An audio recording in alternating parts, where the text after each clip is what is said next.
दोस्तों नमस्कार, बहुत स्वागत आपका चौकस भारत में। मैं आपका दोस्त ब्रजेंद्र। भाई नीतीश कुमार की अगर बात करें तो जब शुरुआत हुई सत्ता की नीतीश कुमार के, तो भाई सबसे पहले जो ए से लेकर जेड तक जो वर्णमाला है अंग्रेजी के, उसमें उन्होंने सी का प्रयोग किया और उसमें भी ट्रिपल सी का प्रयोग किया। और ट्रिपल सी से जो ख्याति मिली नीतीश कुमार को, कुछ ही दिनों बाद ये सुशासन बाबू बन गए। बिहार में सुशासन की सरकार कहलाने लगी कि भाई सुशासन की सरकार है बिहार में। कुछ दिन बीते, कुछ साल बीते और बीतने के बाद जो अभी की बात करें, वर्तमान की बात करें, तो जो स्थिति दिख रही है वो विपक्षियों को अब मौका मिल रहा है और ये मौका फिर से उन्हीं वर्णमालाओं के ऊपर नीतीश कुमार को पहुंचने को लेकर देखा जा रहा है। इस बार ट्रिपल सी नहीं है बल्कि ट्रिपल एस का मैटर सामने आ गया है। क्या है ट्रिपल सी और क्या है ट्रिपल एस, हम विस्तार से बातचीत करेंगे, लेकिन इस बातचीत को साझा करने के लिए हमारा साथ दे रहे हैं अरविंद निषाद जी। इन्हीं से हम मुखातिब हैं, इन्हीं से हम बातचीत कर रहे हैं। बहुत स्वागत अरविंद बाबू आपका। बहुत बहुत धन्यवाद विजेंद्र जी। सबसे पहले तो ये बड़ा ही अटपटा लग रहा है अब सुनने में कि भाई अब ट्रिपल एस को लेकर नीतीश कुमार की छवि डाउन होते दिख रही है। क्या ये सच है? यह नकारात्मक है। नकारात्मक इसलिए है कि ट्रिपल एस बिहार की तस्वीर बदल रहा है।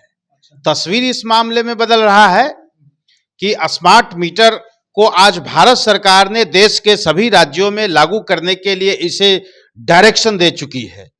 ट्रिपल एस में शराबबंदी है। शराबबंदी आज बिहार में नजीर पेश कर रहा है। बिहार में आज कोई भी सड़क दुर्घटना संबंधी मामले नहीं आ रहे हैं, घरेलू हिंसा संबंधी मामले नहीं आ रहे हैं।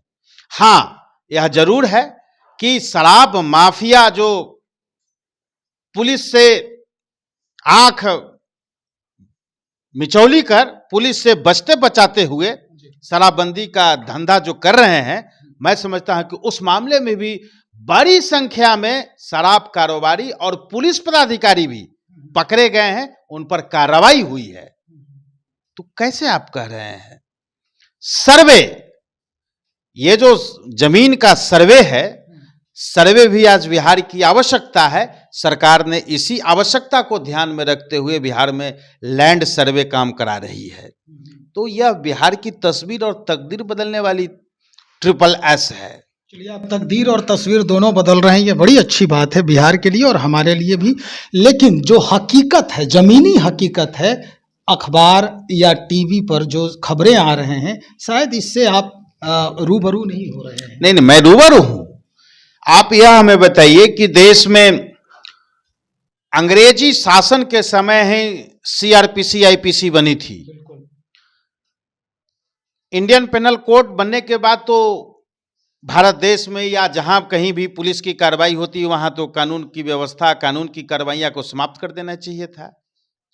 आखिर यह वैज्ञानिक तरीके से बनाया गया अंग्रेजों के द्वारा कानून है। उस कानून में इस बात को माना गया था कि लोग कानून तोड़ेंगे और उस कानून को तोड़ने के कारण पुलिस के इंतजामात किए गए, कोर्ट के इंतजामात किए गए, जेलों के इंतजामात किए गए। तो ये जो साइंटिफिक तरीके से कानून बनाते हैं और उसके इम्प्लीमेंटेशन में क्या क्या होता है, इस दिशा में भी सरकार कार्रवाई करती है। तो क्या आज गुजरात में जो एनडीए शासित प्रदेश है, गांधी जी का गृह प्रदेश है, गांधी जी की कल्पना थी कि शराबबंदी होना चाहिए। उस परिकल्पना से गुजरात में शराबबंदी आजादी के बाद से वहां भी लोग पकड़े जाते हैं, बिहार में भी लोग पकड़े जा रहे हैं। इसका मतलब यह नहीं है कि लोग कानून को तोड़ना नहीं जानते, तो कानून को लोग तोड़ते हैं, सरकार उस पर कार्रवाई करती है, कार्रवाई के तहत लोग जेल जाते हैं। बिल्कुल, आप ही की बात हम फिर से दोहराते हैं। आपने कहा कि भाई सड़क दुर्घटना कम गए हैं। चलिए, शराब से मरने वालों की जो तादाद है लगातार बढ़ते जा रही है। शराब की ही बात कर रहे हैं, अभी हम शुरुआत कर रहे हैं शराब से ही। शराब के कारण जो आपने कहा कि वहाँ भी पकड़े जाते हैं, वहाँ भी पकड़े जाते हैं, तो ये पकड़ने वाली नौबत तब आती है जब कहीं ना कहीं इसमें घोल हो, झोल हो। तो क्या आपका जो प्रशासन है वो मुस्तैद नहीं है इस मसले को लेकर? पूरी तरह से मुस्तैद है। मुस्तैदी तो ऐसी तो फिर है, शराब क्यों? मुस्तैदी तो ऐसी, कहाँ मिल रही भाई है? मैंने आपको कहा ना कि ये ह्यूमन नेचर है। कानून को मानने वाले लोगों की संख्या ज्यादा होती है बनिस्बत कानून तोड़ने वाले। तो कानून तोड़ने वाले जो लोग हैं उनके ऊपर प्रशासन कार्रवाई नहीं करेगी तो क्या करेगी? उसी कार्रवाई के तहत इस तरह से लोग पकड़े जा रहे हैं और उनको जेल भेजा जा रहा है, सजा भी हो रही है। ठीक है भाई, आप जहरीली शराब लोग पी रहे हैं तो स्वाभाविक तो उसकी जांच भी हो रही है कि किन कारणों से, फिर वही बात किन कारणों से मौतें हो रही हैं, तो पता चलता है कि जहरीली शराब पीने से लोग मर रहे हैं। तो उस मामले में लोग पकड़े जा रहे हैं। कल ही परसों ही बिहार के आबकारी मंत्री जी का बयान आया है कि उनके खिलाफ क्रिमिनल केस दर्ज किया जाएगा, जो शराबबंदी के बावजूद शराब बेचने के मामले में जो पकड़े जा रहे हैं उनके खिलाफ सीए लगाया जाएगा। सीए क्या, मैं भूल रहा हूं, उन्होंने कहा था। तो कड़े से कड़े कानून लगाए जा रहे हैं, उनको सजा दिलाई जा रही है, ऐसे लोग पकड़े जा रहे हैं।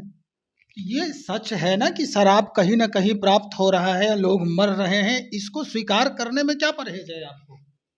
मैंने आपको बताया ना विस्तार से कि लोग इस तरह की कार्रवाई में लगे हुए हैं, मैं बात मान रहा हूं, लेकिन उससे ज्यादा द्रुत कार्रवाई से, द्रुत गति से कार्रवाई भी हो रही है और उसी द्रुत गति से कार्रवाई होने के कारण बड़ी संख्या में लोग आज जेलों में बंद हैं। कितने लोगों को जेल में बंद करेंगे? एक रिकॉर्ड हो गया है कि शराब मामले में जेल जो है जाने वाले लोग बिहार में रिकॉर्ड बना रहे हैं। अच्छा, आप हमको विजेंद्र जी ये बात बताइए कि जो लोग कानून को तोड़ेंगे तो प्रशासन उसके खिलाफ तो कार्रवाई करेगी ही। आखिर कानून किस बात के लिए बनाया जाता है? जो उसको तोड़ेंगे उस पर कार्रवाई होगी, पुलिस पकड़ेगी, प्रशासन पकड़ेगी। तो शराबबंदी के मामले में जो लोग पकड़े जा रहे हैं, इसका पॉजिटिव इंपैक्ट भी तो देखना चाहिए कि आज बड़ी संख्या में घर परिवार के लोग सुरक्षित हैं।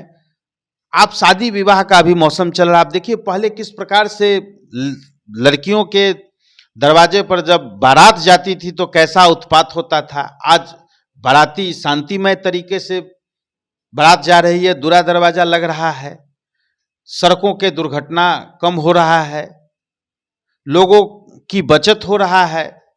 आम लोग जो शराब पी करके पैसा बर्बाद करते थे, आज अपने घर परिवार को सुख समृद्धि करने में लगे हैं। चलिए, शराब की बात तो आप कर लिए, शराब का मसला जो भी है अब तो सरकार समझे क्या करेगी शराब को लेकर। लेकिन अब सर्वे की बात करते हैं। सर्वे में भी लगातार देख रहे हैं अखबारों में कई लोग घूस लेते भी जो है वो पकड़े जा रहे हैं। जो इसके लिए डिप्यूटेड अधिकारी हैं उनके ऊपर भी इल्जामात जो है लगातार लगाए जा रहे हैं कि भाई सर्वे में धांधली हो रही है। इससे इत्तेफाक रखती है कि नहीं आपकी सरकार? भाई धांधली की आप बात कर रहे हैं, बड़े बड़े अधिकारी हमारे राज्य में पकड़े गए हैं, आईएएस अधिकारी पकड़े गए, उन पर कार्रवाई हुई, निलंबित हुए। तो जो गलत करेगा उन पर कार्रवाई होगी, ये कोई नई बात तो है नहीं। पटना में शिवशंकर वर्मा बिहार कैडर के आईएएस अफसर थे, बेली रोड में उनका मकान आज सरकारी स्कूल में तब्दील हो चुका है। कई ऐसे अधिकारी पदाधिकारी हैं जिनके ऊपर प्रशासन ने कार्रवाई किया और उनके द्वारा गलत तरीके से धन अर्जित किए जाने के बाद उनके धन को राज्य सरकार ने टेक ओवर किया और आज उसमें सरकारी कामकाज हो रहे हैं। तो इस तरह के लोग पकड़े जा रहे हैं। चलिए, हम फिर शुरू में आते हैं। हमारा सवाल बस यही था कि CCC से जिस व्यक्ति की छवि बनी सुशासन बाबू कहलाए, ये SSS आप ही ने कहा है कि इतने लोग पकड़े जा रहे हैं, छवि खराब कर रहा है या नहीं? नहीं, SSS crime, corruption and communalism, ये सी था, ये CCC जी, जिसके वजह से सुशासन बाबू कहलाए। आज भी सुशासन बाबू के रूप में नीतीश कुमार जी कार्यरत हैं। आज भी सुशासन बाबू के रूप में लोगों की सेवाएं कर रहे हैं। 13 करोड़ बिहार के लोगों की बेहतर जिंदगी कैसे हो, इसके लिए अपना दिन रात समय लगा रहे हैं। आदरणीय मुख्यमंत्री जी का कोई परिवार राजनीति में नहीं है, पूरा बिहार इनका परिवार है।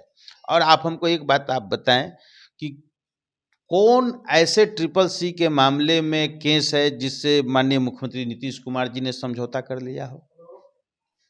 देखिए, इस पर कोई चर्चा ऐसा- होगी तो बहुत लंबा नहीं, जाएगा। ठीक है, लेकिन मैं मानता हूं कि चर्चा होगी। कोई ऐसा विषय नहीं है हम्म, कि कहीं कोई करप्शन से किसी प्रकार का कोई समझौता मुख्यमंत्री जी ने कर लिया हो। गिरिराज सिंह जी ने किस प्रकार से बिहार में अपनी पदयात्राएं निकाली, उस पर प्रशासन ने किस प्रकार से काम किया, कहीं कोई अशांति नहीं फैली। हमारा पहला काम है लोगों को शांति व्यवस्था देना, लोगों के बीच सामाजिक सौहार्द को कायम रखना, करप्शन फ्री स्टेट देना। हम उसमें सफल हैं। मतलब छवि धूमिल नहीं हो रही ट्रिपल एस की वजह से। बिल्कुल नहीं। चलिए, बहुत शुक्रिया जानकारी देने के लिए। अरविंद निषाद जी बातचीत कर रहे थे इस मसले पर कि जिस व्यक्ति की छवि ट्रिपल सी से जहां उजागर हुई और विकास बाबू कहलाने लगे, सुशासन बाबू कहलाने लगे, वही ट्रिपल सी जो विपक्षी कह रही है, विपक्षियों का कहना है कि ट्रिपल एस ने इनकी छवि धूमिल कर दी है। पाटने की कोशिश हो रही है, लगातार पाटने की कोशिश हो रही है। और यही बात हम दोहराते हुए पहुंचे यहाँ, तो यहाँ भी जो भाई जदयू के नेता हैं अरविंद निषाद जी, उन्होंने भी इस बात पर मुहर लगा दिया है। तो चलिए, हमें इंतजार है और इस बात को लेकर फिर हम विपक्षियों से बातचीत करेंगे और उसके बाद फिर हम आपसे मुखातिब होते हैं। तब तक इंतजार करें, बने रहे हमारे साथ। बहुत शुक्रिया।